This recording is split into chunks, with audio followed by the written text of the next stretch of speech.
তো তারপরে এখানে দেখো আমরা সবাই মিলে চলে যাচ্ছিলাম জগন্নাথ মন্দিরের উদ্দেশ্যে। আর আমরা কিন্তু এই দিনের দিনই ঘুরে এসেছিলাম সাইট সিন, মানে তালসারি, তারপরে উদয়পুর। সেখান থেকে এসেই কিন্তু আমরা বিকেলের সবাই মিলে ড্রেস চেঞ্জ করে চলে যাচ্ছিলাম জগন্নাথ মন্দিরের উদ্দেশ্যে।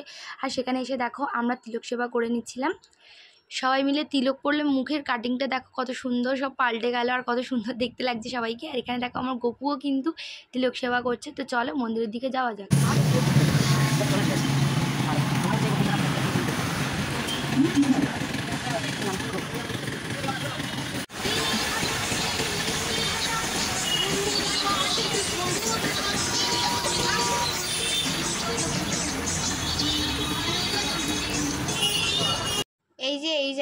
এই জায়গাটা হচ্ছে মন্দিরের জন্য আলাদা একটা পুলিশ ডিপার্টমেন্ট, মানে মন্দিরের সুরক্ষার জন্য আলাদা একটা পুলিশ স্টেশন ওখানে বানানো হয়েছে। আর আমরা সবাই এখানে মন্দিরের উদ্দেশ্যে চলে এসেছি। আমরা কেউ জুতো পরে আসিনি, কিন্তু জুতো পরে আসিনি আর ছোট ছোট ব্যাগ নিয়ে এসেছিলাম যাতে সুবিধা হয়, কারণ আমাদের তো তারাপীঠে গিয়ে একটা জুতো হারিয়ে যাওয়ার খুব খারাপ অভিজ্ঞতা, তোমরা সবাই জানোই। আর তারপর এখানে দেখছো তরে তরে মানুষ জুতো খুলে ভেতরে ঢুকেছে। আর আমরা সকালবেলা এখান থেকে ঘুরে গেছিলাম, তাই বাইরের সাইনবোর্ডটা দেখে গেছিলাম। শুধু সাইনবোর্ডে লেখা ছিল যে জুতো আর ব্যাগ অ্যালাউ নেই, আর কিন্তু কিছু লেখা ছিল না। তো আমরা সেই অনুযায়ী কাজ অনুযায়ী এসেছিলাম, কিন্তু এখানে এসে একটা স্ক্যাম হয়ে গেছিলো। আমরা ক্যামেরা নিয়ে এসেছিলাম, এবারে একটা দাদা ক্যামেরাটা নিয়ে ঢুকতে পারেনি, কারণ মন্দিরের ক্যামেরা অ্যালাউ ছিল না। এবার মন্দিরের বাইরে কোনো লেখা টেখাও ছিল না যে ক্যামেরা অ্যালাউ নেই, যে আমরা ওই জন্যই নিয়ে এসেছিলাম, আমরা বুঝতেও পারিনি। নতুন মন্দির তো, তাই ওরা কি নিয়ম করবে না করবে সেটা এখনও অবধি ওরা ঠিক করে উঠতে পারেনি, যার জন্য হ্যারাসমেন্টটা আমাদেরই হতে হয়েছে। জিনিসটা ওরা এখানে রাখতেও পারেনি, যার জন্য আবার আমরা ফেরত গিয়ে হোটেলে রেখে আসতে হয়েছে জিনিসটা। এই যা, তাই বিকেল থেকে সন্ধে হয়ে গেছে, তোমরা তো দেখতেই পেলে। আর বিকেলের থেকে সন্ধ্যের ভিউটা আরও খুবই সুন্দর, মন্দিরের চারিদিকে কি সুন্দর লাইট দেওয়া, আর তার মধ্যেই মিষ্টি সন্ধ্যাতে হরিগান হচ্ছে আর আমাদের গোপাল বসে বসে শুনছে।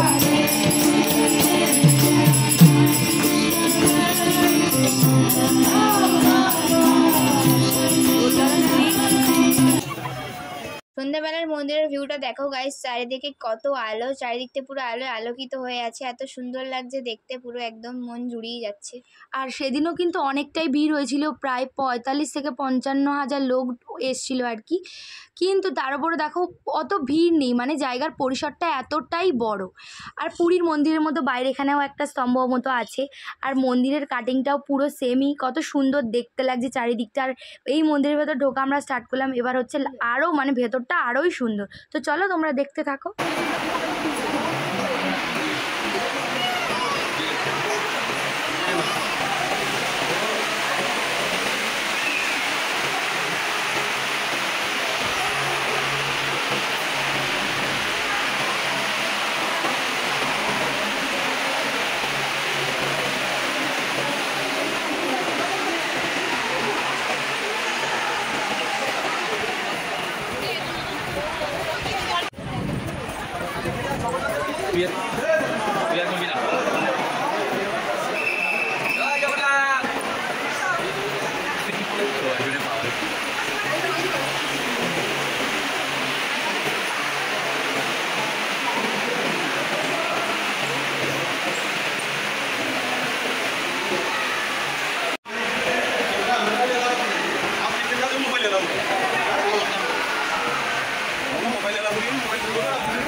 ফাইনালি অনেকগুলো দরজা পেরিয়ে আমরা এখন মেন মন্দিরে প্রবেশ করব। আর এই পাশে যে সিঁড়ি আছে, এই সিঁড়ি থেকে ঘুরে ঘুরে ঘুরে ঘুরে আমরা এখন মন্দিরের ভেতর যাব।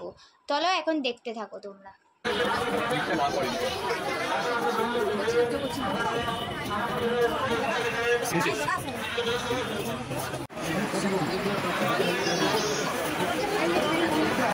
জয় জগন্নাথ। তো চলো আমরা এখন ভিতরে চলে এসেছি, আর ভিতরের ভিউটা আরও সুন্দর, সবাই জয় জগন্নাথ ধ্বনি দিচ্ছে। আর এখানে দেখো সবাই কিন্তু ভিডিও করছে।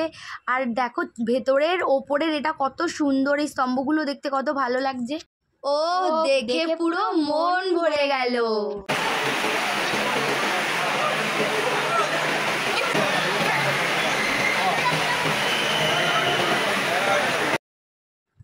দেখো প্রভু জগন্নাথ বসে রয়েছে। আর এখন আমরা কাছাকাছি গিয়ে ঠাকুরটা দর্শন করব। আর ভেতরটা দেখেছো কত সুন্দর। তো চলো কাছাকাছি যাওয়া যাক। আর এই দেখো কতটা কাছে এসে আমরা ভিডিওটা করেছি।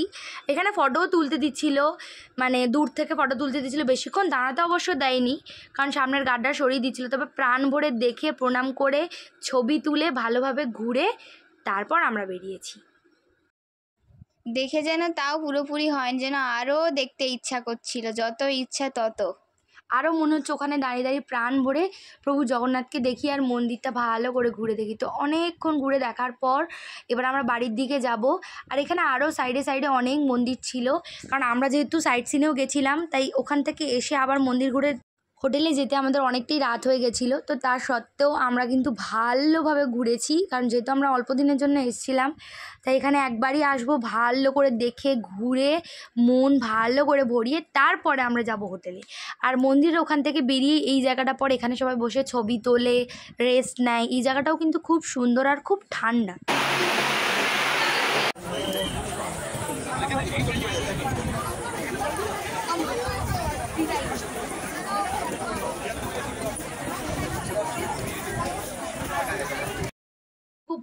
এখানে দেখো আরো আরো কয়েকটা গোপুর বন্ধুর সাথে গোপুর দেখা হয়ে গেল কিন্তু মন্দিরে এসেও। আর গপু খুবই মজা নিচ্ছিল, কারণ ও একটু বড় সাইজের, তো ও দাদা বলছিল আমাকে দাদা দাদা বল। আর এখানে একটা না দুটো না তিনটে না চারটে গপুর বন্ধু ছিল।